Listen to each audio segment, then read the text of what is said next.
지금 우리가 사는 이 세상을요, 말세지말 이런 얘기 들어보셨을 거예요. 성경에 이미 예언된 것 포함해서 모든 징조들이 뭐 기후라든가 지금 여러 가지 천재지변이라든가 모든 상황들이요, 이제 정말 말세의 그 끝을 우리가 살아가고 있다는 이 시대입니다. 그래서 성경은 또 이렇게 말씀도 하죠. 한번 따라해볼까? 악하고 음란한 세대. 다 내가 주인 되어져서 내가 하고 싶은 것이 하나님 말씀이 뭐라고 하든 내 뜻대로 내 소욕대로 살아가는 악하고 음란한 세대가 바로 이 말세지말에 나타나는 아주 두드러진 현상이에요. 그러나 그럼에도 불구하고 하나님은 오늘 우리에게 뭐라고 말씀하시냐면 거룩하고 구별된 삶을 살아야 한다. 거룩하고 구별된 삶. 자, 그러면 거룩하고 구별된 그런 삶과 신앙이 과연 뭘까를 오늘 본문 안에 우리가 함께 살펴볼 텐데, 첫 번째입니다. 같이 한번 읽어볼까요? 시작. 기름 부음을 받아 성령으로 충만해야 합니다. 아멘. 3절 말씀에 보니까 이는 아론의 아들들의 이름이며 그들은 무엇을 받아요? 기름 부음을 받고 거룩하게 구별되어. 여러분, 우리가 거룩하고 구별된 삶을 살아가려면 뭘 받아야 된다고요? 기름 부음을 받아야 돼요. 이 기름 부으심이 없이는요, 내가 거룩해져야지, 내가 세상 사람과는 다르게 살아야지, 그게 잘 된다 안 된다? 안 돼요. 그래서 이 기름 부으심이 너무 중요해요. 기름 부으심이 있을 때, 다른 말로 하면 성령으로 충만할 때 우리는 이런 일이 어떻게 가능하지 하는 일들이 실제 우리 안에 현실이 되어주고 기적이 상식이 되는 역사들이 우리 가운데 펼쳐지게 되는 줄 믿습니다. 기름 부으심을 받아 성령 충만할 때 우리는 거룩해져요. 이 세상에 살지만 세상 사람이 아닌 것을 나도 알고 가족도 알고 이웃도 알게 됩니다. 누가복음 4장 17절에 보면 예수님께서 회당에 들어가셔서 성경을 딱 펼치셨는데 그게 바로 이사야서 61장 말씀을 읽으셨는데 그게 누가복음 4장 17절에 이렇게 기록이 되어 있어요. 자, 같이 한번 읽어볼까요? 시작. 주의 성령이 내게 임하셨으니 이는 가난한 자에게 복음을 전하게 하시려고 내게 기름을 부으시고. 아멘. 거기까지만. 자, 그 이후 보면 포로된 자에게, 눈먼 자에게, 눌린 자에 계속 사역이 일어나는데 그 핵심 키워드가 뭐냐면요, 뭐를 부으시고? 기름을 부으시고. 성령으로 충만하지 않으면요, 아무리 내가 전도하고 싶어도 전도가 되지 않고요, 성령으로 기름 부이지 않으면 내가 기도를 한들 단 5분 기도하는 것도 어려워요. 근데 성령 충만하잖아요, 기름 부으심이 넘치잖아요. 그러면 아니 벌써 예배가 끝났어? 오늘 그렇게 될지어다. 아니 말씀이 어떻게 이게 꿀송이처럼 달아? 이게 제가 하는 것도 아니고 여러분 하는 게 아니에요. 성령이 기름 부으심이 우리 안에 임하잖아요. 그러면 그게 나한테 주시는 말씀으로 들려요. 이게요, 사람이 할 수 없는 거잖아요. 누가 하지만 성령이 임하시면, 주의 성령이 내게 임하셨으니 가난한 자들에게, 예수님 없이 살아가는 자들에게 예수님이 누구인지 복음을 전하게 하시려고 나에게 기름을 부어주셔요. 그 기름을 부어주셔서 뭘 하시냐 하면, 다 같이 읽어볼게요. 시작. 주의 은혜를 전파하게 하려 하심이라 했더라. 주님의 은혜, 주님이 무조건적으로 베풀어 주시는 그 사랑이 무엇인지를 이제 전파할 수 있는 자들로 우리에게 성령을 부어주시고 기름을 부으신 줄로 믿습니다. 여러분, 거룩하고 구별된 신앙은 기름 부으심을 받아서 성령으로 충만해야 돼요. 그때 이 세상에서 그냥 대충 살아가는 인생들이 아니라 구별된 삶, 거룩한 삶을 살아가게 될 줄 믿습니다. 자, 또 하나 거룩하게 구별된 신앙은 뭐냐면요, 자, 화면을 보면서 다 같이 읽습니다. 시작. 인본주의를 극복해야 합니다. 이 인본주의를 꼭 끊어야 돼요. 자, 오늘 4절 상반절에 보니까 나답과 아비후는 시내 광야에서 여호와 앞에 다른 불을 들이다가 여호와 앞에서 죽어, 이렇게 얘기를 해요.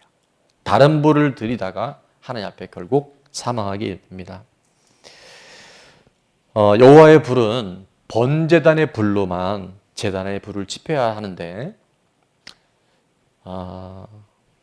나답과 아비후는요, 성경에 분명히 말씀하셨거든요. 독주를 마시지 말라 그랬고, 번제단의 불 외에는 다른 불을 지피면 안 된다고 말씀하신 걸 알았는데, 그들이 성전을 책임져야 할 그들이, 거룩하고 구별된 그들이 독주를 마시고 다른 불을 갖다가 댕겨다가 성전에 붙이자 그들이 즉사해버리고 맙니다. 이걸 오늘 우리가 다른 말로 해석하자면 바로 인본주의예요. 다 내가 기준이 돼서 하나님의 말씀이 뭐라고 했던 관계없어요.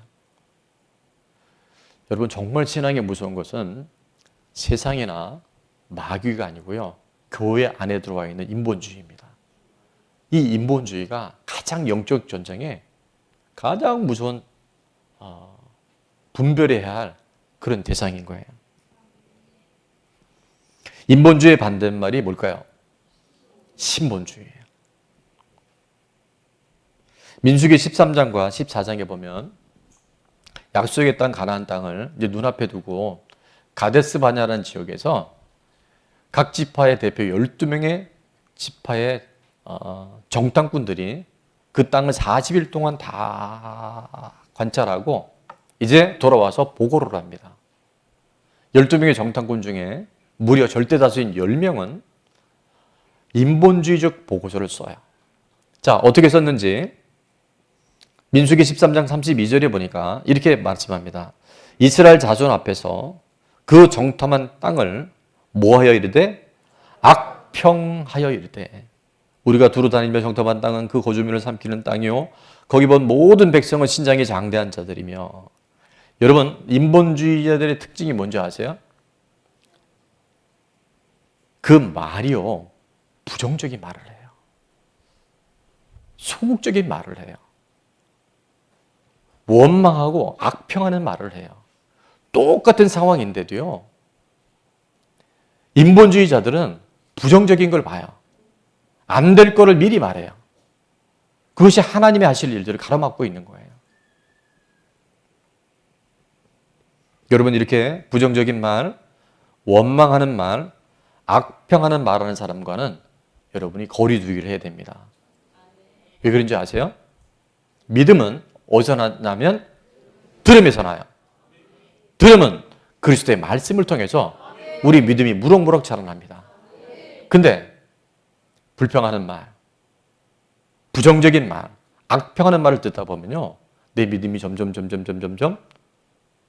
다운되고 사라져버려요. 여러분, 우린 결국 믿음으로 살아가잖아요. 우리가 믿음 없이는 하나님과 관계를 맺을 수가 없어요. 근데 사단은 우리에게 직접 공격하는 것이 아니라 인본주의자들의 말을 통해서, 그들과의 교제를 통해서 우리의 믿음을 공격한다는 거예요. 내가 보기에, 내 생각에.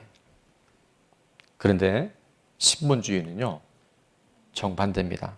하나님 보시기에, 하나님의 생각에, 더 구체적으로는 하나님 말씀에, 하나님 뭐라고 말씀하시는지를 우리가 들을 때 절대 못할 일들이, 여러분 11년 넘게 선택적 한목증은요, 의학이 못 고칩니다.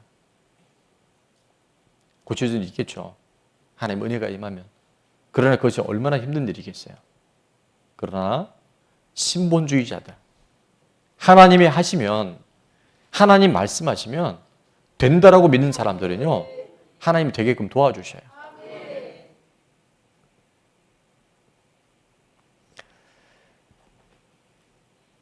그렇게 10명이나 되는 대다수가 인본주의적으로 도전해 볼 때 신본주의의 주인공 두 사람이 있었죠.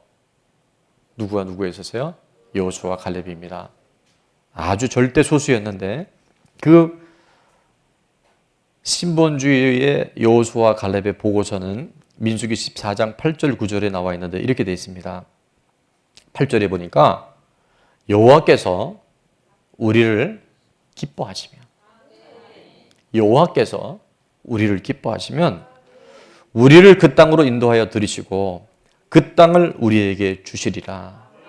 이는 과연 젖과 굴이 흐르는 땅이니라. 여호와께서 기뻐하시면, 하나님께서 우리의 모든 삶을 책임져 주시면 하나님이 그 땅으로 우리를 인도해 들이시고 그 땅은 우리 땅이 될 거야. 여러분, 신본주의와 인본주의의 가장 큰 차이점 하나 들려면 그건 주어가 달라집니다. 인본주의자는 다 내가, 사람이, 돈이 이렇게 가요. 근데 신본주의자들의 단어는요, 주어가 달라요. 하나님이 하시면, 하나님이 기뻐하시면, 하나님을 인도하시면 된다라고 얘기해요. 이게 되는 거예요. 여러분 생각이 바뀌어야 돼요. 그게 될까? 이따가 한번 보겠습니다. 자, 9절에 보니까 다만 여호와를 거역하지는 말라. 또 그 땅 백성을 두려워하지 말라. 여러분 왜 두려움인지 아세요? 하나님이 믿어지지 않으면 두려움이 와요. 하나님을 신뢰한 자들은 두려움이 떠나갑니다. 우리가 잘 분별하셔야 돼요. 빛이 오면 뭐가 떠나간다고요? 어둠이 떠나가요. 내 안에 어둠이 있다고 한다면 빛이신 예수 그리스도, 말씀이신 하나님의 능력이 내 안에 지금 흐릿해지고 있다는 것을 우리는 빨리 분별해야 돼요. 그 땅 백성을 두려워하지 말라. 그들은 우리의 뭐다? 먹이다. 요 전에 우리 개역 한글은 뭐로 되어 있었죠? 밥이다. 저는 밥 번역이 더 좋아요.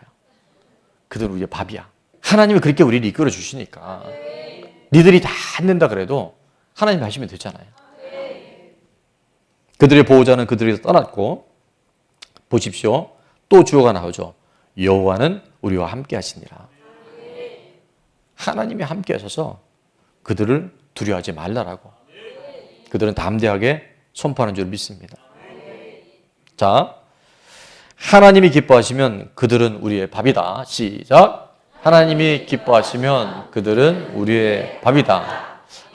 한 3번을 하고 싶은데 3번 외치면 데모하는 줄 알까 봐 한 번만 하겠습니다. 신본주의로 인본주의를 잡아먹어야 합니다. 아멘. 회당장 야이로의 딸이 죽었을 때 많은 사람이 죽었다 그랬잖아요. 마가복음 5장에 보니까 아직 예수께서 말씀하실 때 회당장의 집에서 사람들이 와서 회당장에게 이르되 당신의 딸이 죽었나이다.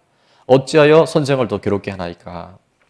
자, 36절에 보니까 예수께서 그 하는 말을 곁에도 들으시고 회당장에 이르시되, 한번 따라해 볼까요? 시작. 두려워하지 말고 믿기만 하라 하시고. 두려워하면 믿음이 없는 거고 믿는 사람은 두려움은 떠나갈지어다. 자, 그러면서 하도 이 사람들이 엉뚱한 얘기를 하니까 37절에 다 같이 한번 읽습니다. 시작. 베드로와 야고보와 야고보의 형제 요한 외에 아무도 따라옴을 허락하지 아니하시고. 잘 들으십시오, 여러분. 제가 지금 무슨 설교를 하는지 잘 들으셔야 돼요. 신본주의와 인본주의는 같이 갈 수 없습니다. 여기 물이 있는데 여기 기름 떨어지잖아요. 물과 기름이 섞일 수 있을까요? 없을까요? 없습니다. 그래서 신본주의자와 인본주의자 했을 때 처음에는 같이 가는 것 같은데 나중에 보면 이게 분리될 수밖에 없어요. 오늘 37절에 보세요. 베드로, 야고보, 요한 외에 아무도 따라옴을 허락하지 아니하신다 그랬어요. 나오미가 유다 베들레헴 찬송의 떡집으로 돌아가겠다고 딱 마음을 결단할 때 딱 2사람의 며느리가 전혀 다른 길을 가죠. 큰 며느리 오르바는 어떻게 해요? 친정으로 돌아가 버려요. 근데 믿음의 사람, 어머니의 하나님이 나의 하나님이라고 고백했던 룻은 어머니 나오미를 붙여찼더라. 찰싹 달라붙었더라. 더 믿음 안에, 더 하나님 앞에 하나가 되어가는 줄을 믿습니다. 떠난 것이 아니라 하나님이 분리시키신 거예요. 내가 나간 줄 알았는데, 내가 결정한 줄 알았는데 하나님이 내보내신 거예요. 마가복음 5장 39절부터 41절에 보니까 들어가서 그들에게 이르시되 너희가 어찌하여 떠들며 우느냐. 자, 이 아이가 죽은 것이 아니라 뭐라고 말씀하세요? 잔다라고 말씀하세요. 그랬더니 그들이 비우셨어요. 비우시니까 또 예수님 어떻게 하세요? 그들 다 내보내셔요. 여러분, 주님 말씀하실 때 비웃지 마십시오. 주님 말씀하실 때 딴지거지 마십시오. 그럼 주님 내보내세요. 그들이 비웃더라. 예수께서 그들을 다 보내신 후에 아이의 부모와 또 자기와 함께 자들을 데리시고 아이 있는 곳에 들어가서 41절은 다 같이 읽습니다. 시작. 그 아이의 손을 잡고 이르시되 달리다 쿰 하시니 번역하면 곧 내가 내게 말하노니 소녀야 일어나라 하심이라. 아멘. 그랬더니 달리다 쿰 하니까요, 일어났어요. 죽었던 아이가 주님이 잔다 그러셨잖아요. 벌떡 일어났어요. 그런 일이 지금 일어납니다. 제가 목회하고 이렇게 특별히 기상오기처럼 이런 사역이 일어날 때 어떤 분들에게는 표적이 나타나고 어떤 분에게는 표적이 없는 경우가 있어요. 이거는 전적인 하나님께서 하시는 일입니다. 그런데 또 하나 100%는 아니지만 공통점이 있는 것을 봐요. 그 뭐냐 하면 인본주의로 나와 있는 분들, 내 경험, 내 생각, 내가 보기에는, 내 느낌에는 이렇게 나오신 분들은요, 이게 좀 어려워요. 잘 하나님의 어떤 터치가 안 일어난 걸 봅니다. 그런데 하나님이 하시면 됩니다. 하나님이 기뻐하시면 됩니다. 이 믿음을 가진 분들은요, 정말 되는 경우가 많아요.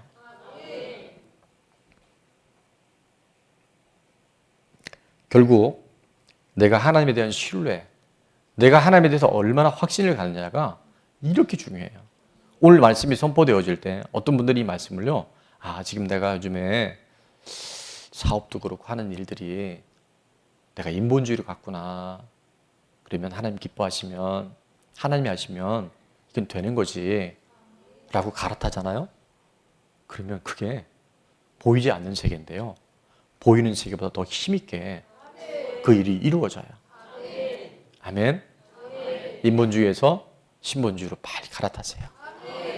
그게 나도 사는 길이고 내 주변에 사랑하는 가족과 이웃들을 살리는 길이에요. 그래서 제가 재미있는 말을 써봤어요. 될까? 하면 하나님은 줄까 하시고 된다 하면 준다 하셔요. 이런 말은 혈육이 하는 게 아니라 하늘에 계신 아버지께서 가르쳐 주십니다. 될까 그러면 얘 이거 좋아해야 되나? 하나님도 될까? 이렇게 생각하죠. 근데 된다. 하나님이 하시면 된다. 그럼 하나님이 준다. 여러분 좀 단순해지세요. 그게 복잡하지 마시고. 보니까 단순한 분들은요, 그게 그냥 돼요. 마지막 거룩하게 구별된 신앙은 섬기는 삶을 살아야 돼요. 오늘 7절의 말씀해 보니까 그들이 회막 앞에서 아론의 직무와 온 회중의 직무를 위하여 어디에서? 회막에서 심무했다. 회막은 요즘으로 하면 성전, 교회를 말해요. 교회에서 섬기고 봉사했다는 거예요. 여러 차례 말씀드렸는데 세계적인 석학 아담 그랜트가 3만 명의 사람들을 데이터를 내서 분석을 해봤어요. 어떤 사람들이 성공하는지, 어떤 사람들이 정말 이 땅에서 위대한 사람이 되는지 3명이 아니고 30명이 아니고 300명이 아니고 3000명이 아니고 3만 명을 데이터를 해보니까 첫 번째 가장 많은 사람들이 테이커예요. 테이커는 뭔지 아세요? 자기만 챙기는 거예요. 모든 사람을 만날 때 전부 자기 중심으로 가는 사람. 두 번째는 어떤 사람이 있어요? 매처가 있어요. 매처는 주는 만큼 받고 받는 만큼 주는 거예요. 근데 정말 성공자가 누구라 했어요? 기버라 그랬어요. 기버는 내가 받는 것과 관계없이 다른 사람들의 이익을 먼저 생각하고 베풀고 나누는 사람이 결국에는 승자가 되더래요. 이거는 엄청난 진리고 바로 성경에서 이 말씀이 그대로 나간 줄로 믿습니다. 저는 기상오기에 우리 재단에 이렇게 많은 응답과 표적들을 주신 이유는 뭘까? 난치병, 불치병, 장협착증, 지금 귀를 못 듣던 분들이 귀가 들리기 시작하고 잘 보지 못했던 분들이 보기 시작하고 쇼렌 증후군, 아까 선택적 한목증, 지난 우리 초등에서 들었었죠. 평생 불면증으로 70세가 넘을 때까지 잠을 정상적으로 못 주셨던 분이 하루 6시간씩 잠을 주무셨다 그랬잖아요. 왜 이런 일들 허락하셨을까? 고린도서 12장 7절에는 이렇게 말씀합니다. 한번 다 같이 읽어볼게요. 각 사람에게 성령을 나타내 주면 유익하게 하려 하심이라. 유익하게 하려 하심이라. 이게 무슨 유익이냐가 중요해요. 나의 유익? 우리 집만의 유익? 우리 교회만의 유익? 절대요. 하나님 그러신 분이 아니에요. 여기서 유익은 뭐냐면 바로 하나님의 나라를 위해서, 영혼 구원을 위해서. 그래서 에베소서는 교회론을 우리에게 말씀해 주고 있는데 에베소 4장 11절에 보면 이렇게 말씀합니다. 오중죽임이라고도 얘기해요. 어떤 사람은 사도로, 어떤 사람은 선지자로, 어떤 사람은 복음 전하는 자로, 어떤 사람은 목사와 교사로 삼으셨으니 우리가 다양한 직임이 있다는 거예요. 지금도 우리 선생님들이 위해서 영어부, 유치부, 초등부, 학생부 다 지금 봉사하고 밖에 안내주차, 실내주차, 중보팀 다 하고 있잖아요. 자, 왜 일을 하냐면 12절 말씀은 큰 소리로 선포하겠습니다. 시작. 이는 성도를 온전하게 하여 봉사의 일을 하게 하며 그리스도의 몸을 세우려 하심이라. 아멘. 저와 여러분이 성도들이 우리가 온전하게 돼서 주님의 일에 봉사하게. 근데 그 봉사를 통해서 뭐를 한다고요? 그리스도의 몸을 세우는 거예요. 그리스도의 몸이 뭘까요? 교회입니다. 교회의 공동체를 세우기 위해서 하나님께서 이 재단에 이렇게 놀라운 응답과 표적을 허락하고 계시다는 거예요. 영혼을 구원하고 공동체를 세우라고. 우리 좋은 나무에 한 교회만 잘 되는 것이 아니라 앞으로 정말 많은 교회들을 섬기라고 우리에게 하나님이 이런 응답들을 주고 계신다는 거죠. 좋은 열매를 맺으려면 좋은 나무가 되어야 됩니다. 저는 그래서 우리 좋은 나무 교회가 섬기는 나무가 됐으면 좋겠어요. 아낌없이 주는 나무가 됐으면 좋겠어요. 그럴 때 하나님은 어떻게 일하시는지 개봉박도. 자, 거룩하게 구별된 신앙은 첫 번째입니다. 기름 부음을 받아 성령으로 충만해야 됩니다. 두 번째, 시작. 인본주의를 극복해야 합니다. 세 번째, 섬기는 삶을 살아야 합니다. 자, 우리 선포할 텐데 성령 충만으로 방대 띄워주세요. 시작. 성령 충만으로 인본주의를 버리고 섬기는 삶의 주인공이 됩시다. 아멘. 하고 여기서 끝났으면 좋겠죠. 적용 질문입니다. 1. 날마다 성령 충만하기 위해 무엇을 전하겠습니까? 이제 다음 달 기상오기가 곧 다가오고 있습니다. 10월 기상오기 참석을 위해 지금부터 우선순위 세우기. 제가 보니까요, 우리 중보기도처럼 매일 1시간씩 이상 오시고 24시간, 20시간 릴레이 기도하는 분들도 있는 반면에 나 하나 모으는 것도 힘들어하는 분이 있어요. 근데 다니엘이 뜻을 정하니까, 뭘 정하니까? 뜻을 정하니까 하나님이 환경을 열어주셔요. 내가 마음 먹으면 하나님이 도와주셔요. 그래서 10월 기상오기 참석을 위해 내가 지금부터 우선순위 한번 세워보세요. 그럼 하나님이 반드시 열어줄 줄 믿습니다. 자, 두 번째 질문은 내가 버려야 할 인본주의는 무엇입니까? 예를 든 겁니다. 부정적인 생각과 말 안 하기. 이게 뭔지를 한번 잡아내 보세요. 나는 어떨 때 자꾸 부정적으로 생각하고 부정적으로 말하는지를 성령님께 도우심을 구해서 한번 찾아보세요. 두 번째 읽어봅니다. 시작. 부정적인 사람과의 교제와 대화, 거리두기.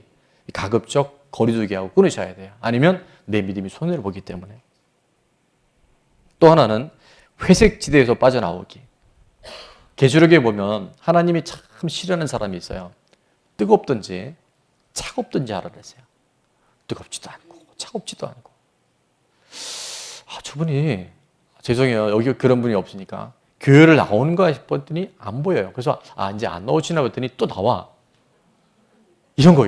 이제는 그냥 나오려면 나는 어차피 버린 몸 성령이 인도하신 대로 따라갈 거야. 그럼 이 공동체 안에 아까 그 철새처럼 같이 가는 거예요. 그 회색지대, 그 중립지대 그거 이제 벗어나야 돼요. 마지막, 섬기는 삶을 위해 무엇을 실천하겠습니까?